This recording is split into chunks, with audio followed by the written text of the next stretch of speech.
Hey, what's going on, everybody? My name is Corey, better known as the C-Man, and I want to welcome you to another edition of the C-Man's Cinema Sitdown. It is May the 7th, which is my birthday. I'm 35 today, which is crazy to say out loud, but I've decided to spend my birthday chilling with you guys. I've got plans later on tonight. My girlfriend has something virtual, some sort of virtual surprise for me, so I don't know if she's getting all my buddies together on like a Zoom or something. I have no idea what she's got in store. But until we can get there, the easiest way to kill the day is talking to you guys. And I have a bunch of stuff that I gotta play catch up on because yesterday I went down a video game wormhole and I didn't come out of it until like 3 o'clock in the morning.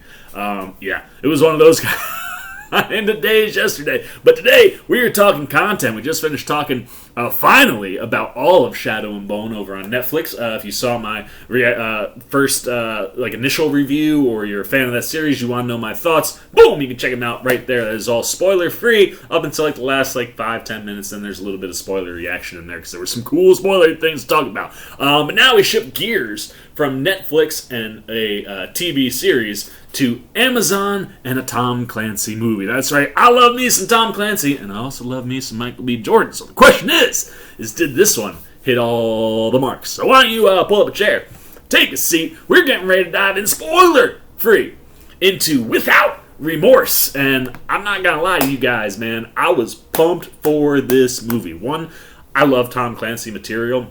While I don't read the books, I have played a bunch of the games, like the Rainbow Six, and other Tom Clancy games, and I've seen pretty much all of Tom Clancy's movies. And while we don't get a lot of John Kelly / Clark in the Tom Clancy movie universe, it's usually focused on Jack Ryan, we have seen Clark pop up before. Liev Schreiber, for example, has played him. And the cool thing here is you get Michael B. Jordan gets his hands on this material, executive producing, and opts to race-bend the character. And I have absolutely no issue with that whatsoever. Anytime that you can bring in, a little diversity into a world allows you to play with different things. And the idea of jumping into a Tom Clancy world with our lead being a black man and having a movie that kind of touches on being black in America, which is ironic because we just finished Falcon the Winter Soldier, which kind of covered the same thing. This far less so, but that's all interesting things. So I mean that had my interest right away. Plus the first trailer was bomb. Like, come on, man! Like,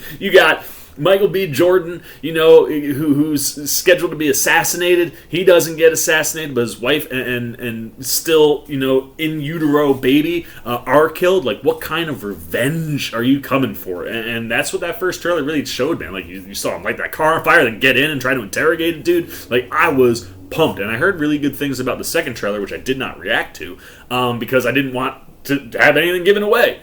And after I watched the movie, I did watch that trailer, and it was phenomenal. So you have two phenomenal trailers, a phenomenal actor who is clearly all in on this stuff, and then you get the movie. So does the movie match up? Well, unfortunately, maybe my bar was set a little too high for Tom Clancy material this time around, or maybe it was just too high for the likes of someone like Taylor Sheridan, which is kind of crazy. I mean, this is a guy who has written movies like Hell or High Water, Wind River, the two Sicario movies, and you have a director who directed the last Sicario movie, and also Gamora, which I hear really good things, which is now on HBO Plus. But you have guys who have talent, have played in the action world before, and you just get a movie that kind of misses the bar. Specifically on the script side. The script here was really weak, which shocked me because, like I said, Taylor Sheridan has done a bunch of stuff that I really dig. And maybe, it's Will Staples, who's the other credited writer here. Maybe, that is what caused some of the things to be off here. But even more than that, what's odd is the movie doesn't feel like it's made for the big screen. It feels like it's made for streaming. And it almost feels like it could be inside of a series. Like, if you took this movie and blew it out 8 episodes, I think you'd have something really, really good. And maybe that's because director Stefano Sollima, who directed Sicario 2, so he's done some action before, but he is the director for Gamora. Maybe the television, having guys who work in television, because Taylor Sheridan, lead writer on Yellowstone, which is everybody loves. So like guys who work on good projects, who are good at their gigs, just didn't get it here. It felt small. It felt almost like a TV series, and the third act just went off the rails for me. Like, I was riding with the first two acts, because Michael B. Jordan, and we will talk about him in a minute, but Michael B. Jordan's performance is spectacular. Like, this dude carries this entire movie, and honestly, the only reason for me to really watch the movie is Michael B. Jordan's performance. So while that's kind of keeping you together through those first two acts, that's third act, I'm like, all right, man, I'm ready for things to go down. And things do go down. There's some cool stuff in the third act. It's a big, long set piece. But it felt like it was made for television. It didn't feel like it was as big as what a movie third act set piece could have been. And I mean, what they had teed up could have been really, really big. And what Michael B. Jordan showed you he could do could have been really, really big. But I just thought the third act got kind of sloppy in the writing, and staging wise, I was like, you could have done more. Like, multiple times this movie will tease you or tee you up for something that you think is going to be big and spectacular, and then cut you off. We've seen in those trailers, specifically that second one, that prison sequence, which is great. That cell sequence is awesome. The choreography is really tight, and Michael B. Jordan just sells the hell out of it. But spoilers, that scene ends with like 18, 20 more guards coming in to go in on him, and instead of showing us that sequence, you get, one of his military buddies comes in and like bails him out of jail, basically. So like the movie teases you a few times like that with the action, which was kind of frustrating because, like I said, you see flashes of it that are really, really good. That jail cell sequence, that opening sequence, two opening sequences. The very, very first thing we see with Michael B. Jordan does some really cool action things, but blink and you miss it. That opening scene, again, has Michael B. Jordan doing some really cool things, but again is tight and short. And same with that prison cell scene. And then when you get to the bigger one in the third act, it's like I felt like there was a lot of cheats. Like, it could have been a lot more gritty, a lot more grounded, a lot more hand-to-hand stuff. And while you get cool things, like you see cool things in all of those action sequences, they feel too short. They feel like they could have been longer. They feel like they could have been staged or choreographed a little bit better. And they feel like they could have been bigger. And that was kind of disappointing because you can tell, like Michael B. Jordan has said, this is the hardest he's trained for any movie, and you can see it. Physically, he is a beast. And like I said, his choreography is really, really tight. Like, you could do so much with this guy. Like, he's freaking Creed, right? Like he can do the choreography. I mean, shoot, and he's Killmonger. Like, we've seen him do the choreography. He kills the choreography here. It's just like, I don't know. I'm one of these people in the world of action. I want more. And I don't always just need, like, a camera set up on a tripod and let me watch stuff happen. Like, I'm cool with edits and editing around to make action look cooler. But, like, when the choreography is going on, don't cut around it. And some of the camera and editing choices I just thought were kind of weird and a little sloppy around some of the action scenes. Like, there are definitely, like I said, moments that look cool, but it's like you could have done more. Now, that being said, there is one action sequence in this movie that is spellbinding, man. Spoilers, it involves a plane crash. We actually see that in the second trailer, so I was glad I didn't watch the second trailer, because the second trailer definitely tees up this sequence, which is why I feel okay saying it.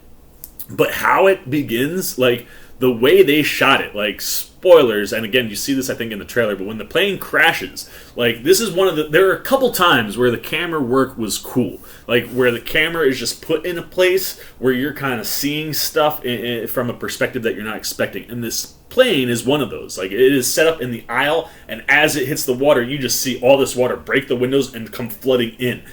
That was super cool, like, visually. Like, it was like, oh man, they like actually really flooded all this water into like this thing, but it goes so far beyond just that initial part of the sequence, and it is intense. It has you on the edge of your seat, and while there's not a ton of fight choreography in it, what Michael B. Jordan has going on and what he's trying to accomplish during this sequence edge of your seat stuff. Like, I was literally like enthralled, and it's the best sequence of the entire film, and I just wanted more of that. Like I said, I don't need nonstop hand to hand. I'm cool with gunplay. There are some cool gunplay choreography bits, but like something of that spectacle size was what I wanted in that third act. And while there's cool stuff, like they do some stuff with some snipers, and they really give you a real sense of being kind of boxed in someplace, and then how do you get out of that.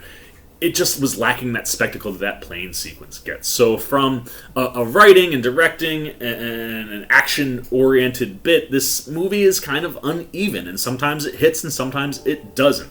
And at the end of the day, the only reason that this movie works at all for me is this guy, Michael B. Jordan. He is absolutely phenomenal. I mean, my dude carries so much pain and intensity and anger just in his eyes and face area, man. Like, he is so good. Like, the raw emotions that you see him have, specifically after seeing him work in the field, where those emotions are missing, and then seeing what happens to his wife, seeing him react to that, seeing him almost die in that sequence, and then come out of that, and then come on with this revenge type storyline. Like, Michael B. just really sells all of it so well. I mean, he just always brings the goods, and like I said, he is huge as always. He looks fantastic physically.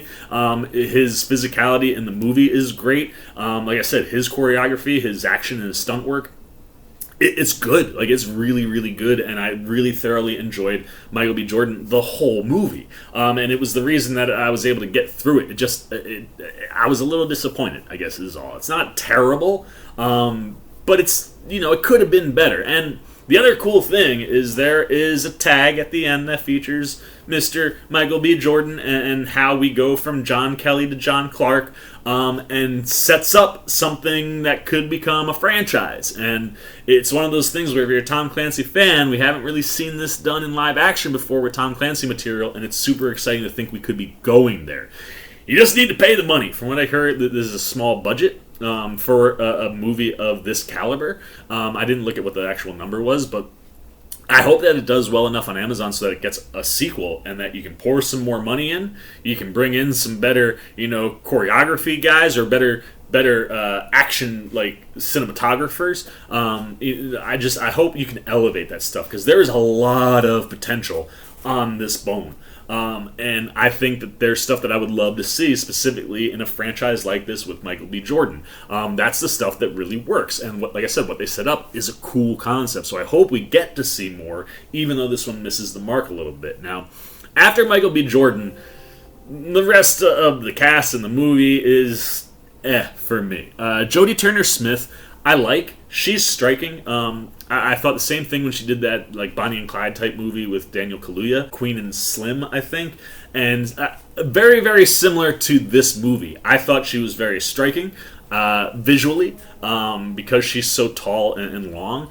And she holds her own. Like, she has a couple action bits for herself, and like, she holds her own. Like, and she is John Kelly's commanding officer, and she totally carries all that stuff correctly. I feel like there's something missing with her. Like, I didn't love her character in Queen and Slim. I didn't love her character here. Like, I think she does good things with both of those characters in those two movies that I've seen her in, but like, I feel like it's leaving a little bit to be desired. Like, I feel like you could do more with Jodie Turner-Smith, and I'm just wondering if it's script writing, right? Like, my biggest issue with Queen and Slim, I don't really dig the script, and specifically all the script stuff around her character, which made it very difficult to enjoy her. And here, she's sidelined maybe a little bit more than she should be. I don't know. I feel like there's potential with Jodie Turner-Smith, but I have not been outwardly or outrightly impressed by her. And I think maybe some of the material is holding her back. But, I mean, she does a fine enough job as Karen Greer. Like I said, she totally carries herself like a commanding officer. That's totally believable. I just would have liked some more, I guess. Jamie Bell is also in this movie, playing Robert Ritter. He's always good. I'm a big fan of Jamie Bell. Him and Michael B. Jordan have some wonderful moments. There's one in particular where Michael B. Jordan is being kind of aggressive towards Bell that was really, really well executed, and their storyline is actually one of the things that I thought worked the best in the movie. Like, you don't know a lot about Ritter's character as you're moving along throughout the course of the movie. You don't know if you should trust him or not. And how that kind of plays out and how Bell chose to play that, I thought worked well enough. But again, this one's really just all about Michael B. Jordan. I mean, everybody else that pops in, you expect good things. I mean, Guy Pearce, also in this movie, has a very, very small role, but when he's on screen, he's really good. I always like Bell. I always like Pearce. I think there's potential for Turner Smith, and anybody else that pops up in the movie is just fine. But at the end of the day, like I said, this one's all about Michael B. Jordan. He's spectacular. He's the reason to watch the movie. That and that plane sequence. That plane sequence in the water is crazy. It was really it's spectacle. It's the spectacle you want. And some of the shots, the way they're able to show you the perspective and the gravity of what's going on, really cool stuff. But the main movie, some of the action scenes, and the writing just was lacking for me on all points. So if you were going to go back to this world, I just don't think I would bring along Taylor Sheridan or Will Staples or director Stefano Sollima. Find some different people, and elevate this, to something that feels like it's meant to be on the big screen. Like I said, I think sometimes this movie plays a little too small, but, it's fine. It's totally watchable, and it's worth the watch for Michael B. Jordan and in particular. The action in general is, not bad. I just wanted more of it. But that plane scene is so worth every minute of it. So it's a weird, kind of uneven movie without Remorse. Really great stuff from Michael B.